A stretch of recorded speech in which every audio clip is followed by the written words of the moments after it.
Hello guys, welcome to Focus with us. My name is Pankaj. I have teaching certificate and 4 year experience.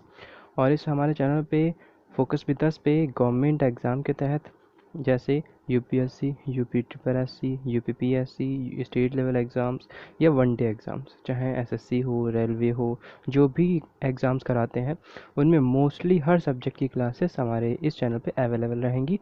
और जितनी भी classes नहीं हैं वो धीरे धीरे कवर हो जाएंगी, उनकी सीरीज़ ऐसे ही कंटिन्यूस चलती रहेगी। इसमें ज्योग्राफ़ी हो जाएगी, पॉलिटी हो जाएगी, जो पॉलिटी है लक्ष्मीकांत सर की वो कवर की जाएगी। हिस्ट्री, इसमें ancient history, medieval history, modern history, और जितनी इम्पोर्टेंट पॉइंट्स हैं, चाहे आपके आंदोलन के हों, चाहे स्वतंत्रता संग्राम के हों, वो सारे पॉइंट्स इसमें आपके कवर किए जाएंगे जो भी एग्ज़ाम रिलेटेड होंगे। एंड करंट न्यूज़, जो भी करंट न्यूज़ जो चल रही है, जो इन्फॉर्मेशन आ रही है, वो भी आपको इसमें डे बाई डे बहुत ज़्यादा मिलेगी, ताकि आपकी कोई भी करंट अफेयर, क्योंकि करंट न्यूज़ से ही करंट अफेयर बनती है, तो जितनी भी करंट अफेयर होगी वो भी आपकी डे बाई डे कवर होती चलेगी। तो आइए और अपनी पढ़ाई को जो है कंटिन्यू करके अपने गोल को अचीव करिए। तो शुरू करने से पहले मैं रिक्वेस्ट करूंगा आप लोगों से, प्लीज़ हमारे चैनल को सब्सक्राइब नहीं किया है तो अभी सब्सक्राइब कर लीजिए, और लाइक करके अभी इस चैनल के लिंक को, इस वीडियो के लिंक को अभी से सारे ग्रुप में शेयर कर दीजिए। हमारी ज्योग्राफी की सीरीज़ कंटिन्यू है। इसमें हमने कई सारे वीडियोज़ में आपको देख लिया है, अर्थ की पूरी इन्फॉर्मेशन कवर कर ली है। अर्थ की इन्फॉर्मेशन के साथ साथ प्लैनेट, सैटेलाइट, सोलर सिस्टम, और सोलर सिस्टम में करंट अफेयर्स के थ्रू जितने भी एग्ज़ाम्स के पॉइंट हैं, जैसे आपके चंद्रयान, मंगलयान, U2 लोनर, हायाबूशा 2, हायाबूशा फर्स्ट, ये सारे जो नासा है, जो इम्पोर्टेंट ऑर्गेनाइजेशंस हैं, उसके जितने भी करंट इन्फॉर्मेशन है वो भी हम देखते हुए चल रहे हैं। तो ऐसे ही हमारी कंटिन्यू बनती रहेगी सीरीज़। और इस ज्योग्राफी के लेक्चर में हम आपको पढ़ाने का तरीका बता दें, हम आपको लाइव मैप पे, मैनुअल मैप पे के थ्रू आपको समझाएंगे। जैसे यहाँ पे आपका मैनुअल मैप देख सकते हैं, इस मैनुअल मैप के थ्रू हम आपको लोकेशंस बताएंगे और इम्पोर्टेंट पॉइंट्स आपको इसमें समझाते हुए चलेंगे। ठीक है, ये मैप बहुत बड़ा है, जब भी इसकी ज़रूरत होगी तब हम आपको मैप, लाइव मैप दिखाएंगे या मैनुअल मैप समझाएंगे, क्योंकि मैनुअल मैप ज़्यादा याद रहता है, क्योंकि इसी को याद करने पे हमें अच्छे से एग्ज़ाम में अपने थॉट को सोच सकते हैं और कोई भी आंसर दे सकते हैं। तो शुरू करते हैं अपना लेक्चर। आज का लेक्चर है पृथ्वी की आंतरिक संरचना, क्योंकि पृथ्वी के बारे में जल्दी से जल्दी कंप्लीट कर लें, और यहीं से मोस्टली, क्योंकि जब आपको ये पृथ्वी के सारी इन्फॉर्मेशन पता होगी, चाहे उसकी क्रस्ट हुई, चाहे आपके वोल्केनो हुए, चाहे उसके ज्वालामुखी हुए, और चाहे फिर उसकी रॉक्स हुई, तो मोस्टली जो क्वेश्चंस पूछे जाते हैं अगर पृथ्वी से रिलेटेड होते हैं, या फिर आप रिलेशन बना भी सकते हैं। अगर कोई चट्टान पूछी जाती है तो चट्टानों के टाइप्स आपको अगर पता होंगे, रॉक्स के टाइप्स आपको पता होंगे, तो ईजिली से क्वेश्चंस को आप वेरीफाई कर सकते हो, उसके क्वेश्चंस के आंसर आप दे सकते हैं। अब पृथ्वी की आंतरिक संरचना की बात की जाए तो इसे हम अंदर से खोद के तो नहीं देख सकते, लेकिन इसके कई सारे प्राकृतिक, नेचुरल और आर्टिफिशियल रिसोर्सेज जैसे हो सकते हैं। जैसे आर्टिफिशियल रिसोर्सेज में घनत्व हो सकता है, दाब हो सकता है, ताप हो सकता है। नेचुरल रिसोर्सेज में ज्वालामुखी हो गए, उल्कापिंड हो गए, भूकंपीय तरंगे हो गई। इनसे ये निकाला जा सकता है कि पृथ्वी की आंतरिक संरचना कैसी होगी। ठीक है, तो इसी के बारे में हम डिस्कस करने वाले हैं। तो पहले देखते हैं हम आर्टिफिशियल सोर्स में घनत्व, तो डेंसिटी। तो पृथ्वी का औसत जो घनत्व होता है लगभग 5.51 ग्राम पर सेंटीमीटर क्यूब होता है, और इसकी जो भू प्रॉपर्टी का घनत्व होता है 3 ग्राम पर सेंटीमीटर क्यूब होता है। अब यहाँ पे देखिए कि इसकी जो भू प्रॉपर्टी है, क्रस्ट बोलते हैं इसको, जिस लेयर पे हम खड़े होते हैं वो कहलाती है हमारी भू प्रॉपर्टी या क्रस्ट।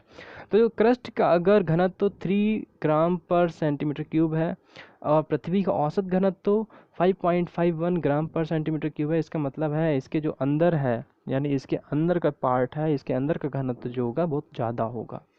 कह सकते हैं 5.5 या 11 ग्राम। ये देखिए यहाँ पे लिखा हुआ है, साधारण जो कोर होती है, जो अंदर का भाग है, वो कितना हो सकता है 11 ग्राम पर सेंटीमीटर क्यूब, ये हो सकता है, इससे भी ज़्यादा हो सकता है। ठीक है, ये माना जाता है। तो इस तरह से पता लगाया जा सकता है जो जल होता है इससे भी 7 से 8 गुना ज़्यादा भारी घनत्व कहाँ होता है, इसके कोर में होता है। तो इसका सीधा सा मीन्स है, जितनी भारी घनत्व वाली धातुएं होती हैं, जितने भारी घनत्व वाले तत्व होते हैं, वो कहाँ पाए जाते होंगे, इसके कोर में। नेक्स्ट हमारा दाब यानी प्रेशर। अब पहले ये समझ लीजिए दाब किस पर डिपेंड होता है, समानुपाती होता है घनत्व का। अगर जैसे जैसे घनत्व बढ़ता है वैसे वैसे दाब बढ़ता है। जहाँ ज़्यादा घनत्व होगा वहाँ ज़्यादा दाब भी होगा।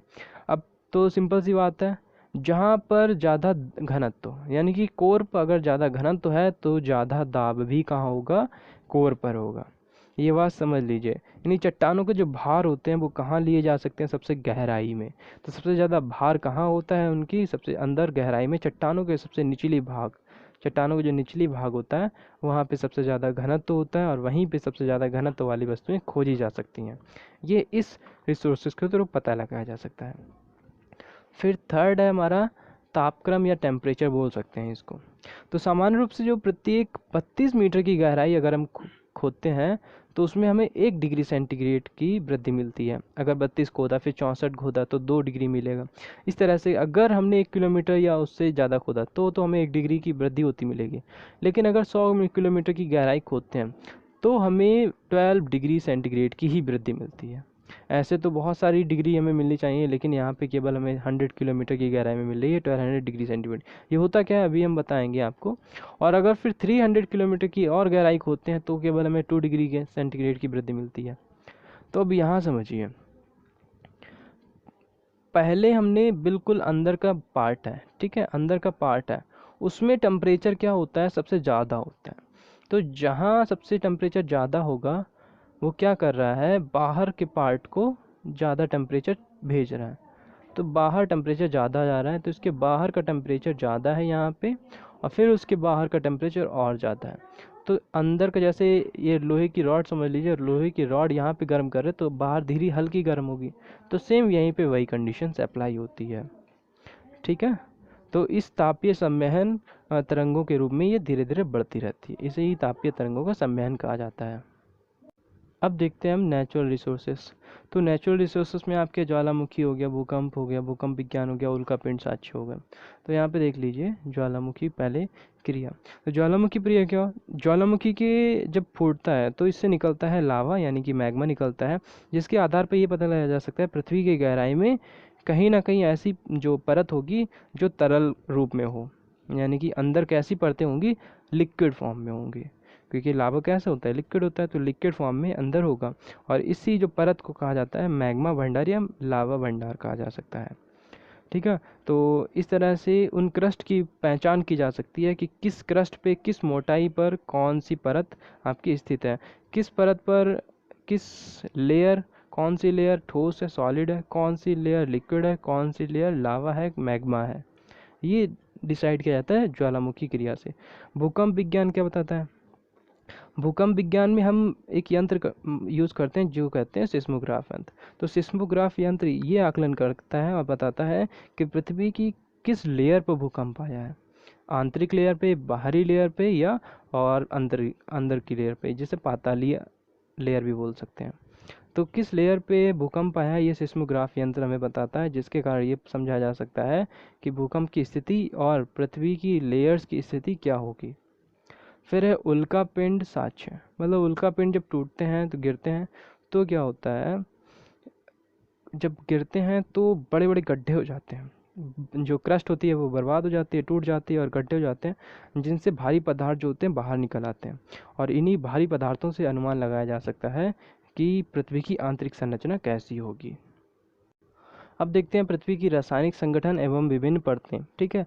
क्योंकि अब डिवाइड तो कर दिया हमने, ये देख लिया कि कितनी लेयर्स हैं, उन लेयर्स के नाम देख लेते हैं। पहली लेयर भू प्रॉपर्टी होती है जिसे हम क्रस्ट बोलते हैं, दूसरी लेयर मेंटल, तीसरी लेयर क्रोड या कोर। और ये किसने बताया, IUGG ने, ठीक है। तो IUGG क्या है ये पहले समझ लीजिए, international union of geodesy and geophysics. तो IUGG की full form international union of geodesy and geophysics. तो इसने शोध के आधार पर बताया कि जो पृथ्वी है उसके 3 पार्ट हैं, ठीक है। 3 पार्ट कौन कौन से हैं, भूक्रस्ट, मेंटल एंड कोर। ये किसने बताया, IUGG एक ऑर्गेनाइजेशन है, उसने, यूनियन है। तो इसमें हम पहले देखते हैं भू प्रॉपर्टी।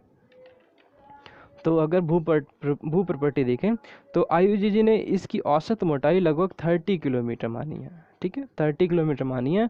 जबकि कई सारे और शोधों ने ये बताया है कि इसकी जो मोटाई है 100 किलोमीटर से भी ज़्यादा हो सकती है। वो हमें याद नहीं रखनी है, बस इम्पॉर्टेंट है IUGG ने, क्योंकि उसी ने इस क्रस्ट को डिवाइड किया है। तो यही इम्पॉर्टेंट है कि आपकी IUGG द्वारा जो औसत मोटाई है क्रस्ट की वो लोग 30 किलोमीटर है। ठीक है, तो भूकंपीय लहरें जो होती हैं PSL, ये हम नेक्स्ट वीडियो में बताएंगे। तो इसके आधार पे भी इस यूनियन ने इसको 2 भागों में डिवाइड किया है, ऊपरी क्रस्ट और निचली क्रस्ट। ऊपरी क्रस्ट और निचली क्रस्ट, इसमें जो P लहरें होती हैं ऊपरी क्रस्ट में P लहरों की जो गति होती है 6.1 किलोमीटर पर सेकेंड, यानी ऊपर कम है, और निचली क्रस्ट में P लहरों की गति उससे तेज है। ठीक है, याद रखिएगा। यानी ऊपरी क्रस्ट में P लहरों की गति कम है 6.1 और उससे नीचे 6.9 है, यानी निचली क्रस्ट में P लहरों की गति तेज है। ऊपर जो क्रस्ट होती है उसका घनत्व तो लगभग 2.7 ग्राम पर सेंटीमीटर क्यूब। निचली क्रस्ट का जो घनत्व होता है 3 ग्राम पर सेंटीमीटर क्यूब के करीब होता है। क्रस्ट के निर्माण की बात की जाए तो जो मैंने यहाँ पे सियोल लिखा है, सियोल को इंग्लिश में लिखेंगे SIAL। तो सियोल यहाँ पे देखिए सिलिकॉन प्लस एल्युमिनियम, यानी क्रस्ट का निर्माण होता है सिलिकॉन प्लस एल्युमिनियम। कह सकते हैं सिलिकॉन और एल्युमिनियम के निर्माण से ही क्रस्ट का निर्माण होता है। ये कह सकते हैं सिलिकॉन और एल्युमिनियम जो है क्रस्ट में 95% होती है। ठीक है, अब यहाँ पे देखिए मैंने क्रस्ट की संरचना में जो मटेरियल्स पाए जाते हैं, एलिमेंट्स होते हैं, उनके बारे में यहाँ पे लिखा है कि कौन सा एलिमेंट कितने परसेंट में पाया जाता है। ये पूछा भी जाता है कि ऑक्सीजन जो होती है क्रस्ट में कितने परसेंट होती है, तो ये आपको याद रखना है। तो यहाँ पे इनके केमिकल नेम भी मैंने लिख दिए हैं, वो भी आपको याद कर सकते हैं। तो ऑक्सीजन परसेंटेज होता है 46.60%, सिलिकॉन होता है 27%, एल्युमिनियम होता है 6.13%, लोहा होता है 5%, कैल्शियम 3.6%, सोडियम 2.83%, पोटेशियम 2.59%, मैग्नीशियम 2.09%। तो ये सारी परसेंटेज आप है एक बार रिवीजन कर सकते हैं, या इनके नोट्स जो इंपॉर्टेंट है वो उसमें बता देता हूँ। जैसे ऑक्सीजन हो गया, सिलिकॉन, एल्युमिनियम, लोहा, कैल्शियम, ठीक है, और मैग्नीशियम, ये इंपॉर्टेंट है। सोडियम पोटेशियम इतना नहीं है, पर ये इंपॉर्टेंट है, आप इन्हें याद कर सकते हैं। बेसिक तो सारे इंपॉर्टेंट हैं। अब नेक्स्ट बात करते हैं अपने मेंटल। अब मेंटल की बात की जाए तो क्रस्ट का जो निचला भाग है, तो निचले भाग में क्या होता है, जो P लहरों, अभी हमने बताया P लहरों की जो गति होती है, भूकंपीय तरंगे होती हैं P लहरें, तो इन P लहरों की जो गति होती है बहुत तेज हो जाती है। अभी हमने देखा कितनी थी, 6.9 थी निचली क्रस्ट में, अब कितनी हो जा रही हैं, लगभग 7.9 से 8.1 किलोमीटर पर सेकेंड, जिससे क्या होता है एक डिसकॉन्टिन्यूटी हो जाती है, और इस डिसकॉन्टिन्यूटी को कहा जाता है मोहो डिसकॉन्टिन्यूटी। ठीक है, याद रखिएगा, मोहो डिसकॉन्टिन्यूटी इसको कहा जाता है। और इसकी खोज जो है 1909 में रूसी वैज्ञानिक मोहोरोविकिक ने की थी, इसीलिए इसे मोहो डिसकॉन्टिन्यूटी कहा जाता है। और इसकी जो गहराई होती है लगभग 2900 किलोमीटर तक होती है। याद रखिएगा, मेंटल का जो विस्तार है, मेंटल की जो गहराई होती है 2900 किलोमीटर, 2900 किलोमीटर इसकी गहराई के करीब होती है। मेंटल का निर्माण देखा जाए तो मेंटल का निर्माण होता है सिलिकॉन प्लस मैग्नीशियम से, सीमा, इसको बोलते हैं हम सीमा। कैसे, SIMA, यानी सीमा, सिलिकॉन प्लस मैग्नीशियम। तो सीमा बोल सकते हैं सिलिकॉन प्लस मैग्नीशियम। तो सिलिकॉन मैग्नीशियम होती है लगभग 75%, ठीक है, 75%। लेकिन अगर क्रस्ट के निर्माण में पूछी जाए तो ये क्रस्ट के निर्माण में केवल 5% ही होती है, केवल 5% ही यूज़ होती है। नेक्स्ट बात करते हैं हम क्रोड या कोर, हिंदी में, इंग्लिश में बोल सकते हैं इसको कोर। तो निचले मेंटल के जो नीचे का पार्ट है, यानी आंतरिक भाग भी बोल सकते हैं, पृथ्वी के आंतरिक भाग, जहाँ पे P तरंगों की गति में बहुत तेजी से परिवर्तन आता है, और ये 8.1 से बढ़कर 13.6 किलोमीटर पर सेकेंड हो जाती हैं। ये कह सकते हैं धीरे धीरे P की जो P लहरों की गति है धीरे धीरे बढ़ती चली जा रही है, और ये बढ़ती रहती है। यहाँ पे आप समझ लीजिए कि जो क्रोड का घनत्व होता है 2 गुना होता है मेंटल के घनत्व से, यानी कि क्रोड का घनत्व मेंटल के घनत्व से 2 गुना होता है। हमने अभी जस्ट देखा था कि मेंटल का घनत्व लगभग 11 ग्राम पर सेंटीमीटर क्यूब होता है, और जबकि ऊपरी क्रस्ट का जो आपका घनत्व होता है वो लगभग 3 ग्राम पर सेंटीमीटर क्यूब होता है। यानी कि बहुत ज़्यादा डिफरेंस होता है कोर में, मेंटल में और इसके क्रस्ट में। अगर कोर के निर्माण की बात की जाए तो कोर के निर्माण किससे होता है, इसका नाम है निफ़े। निफ़े मतलब NiFe, मतलब निकेल और लोहा। तो निकेल और आयरन यानी लोहे के निर्माण से होता है आपके कोर का निर्माण। तो आज का वीडियो बस यहीं तक है। तो आशा करते हैं आपको ये पसंद आया होगा। इसमें जितनी भी पॉइंट्स हैं इंपॉर्टेंट हैं, सारे आप नोट कर सकते हैं अपने आने वाले एग्ज़ाम्स के लिए। और हमारे साथ जुड़े रहने के लिए अभी चैनल को सब्सक्राइब करें। थैंक यू गाइस, मिलते हैं नेक्स्ट वीडियो में।